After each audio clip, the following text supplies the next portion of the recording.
Solve how to fix Lunar Client keeps crashing on Windows PC. 1. Remove and reinstall Java runtime environment. 2.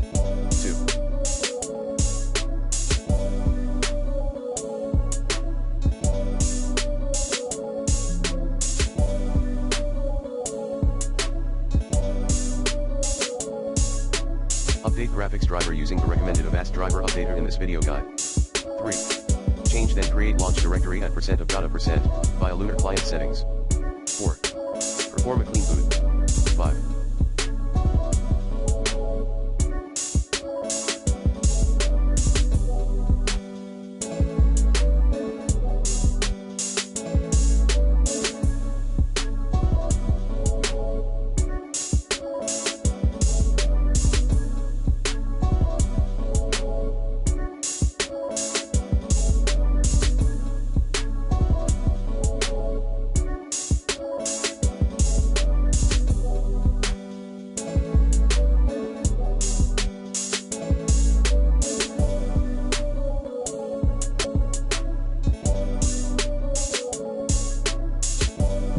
And reinstall Minecraft and Lunar Client.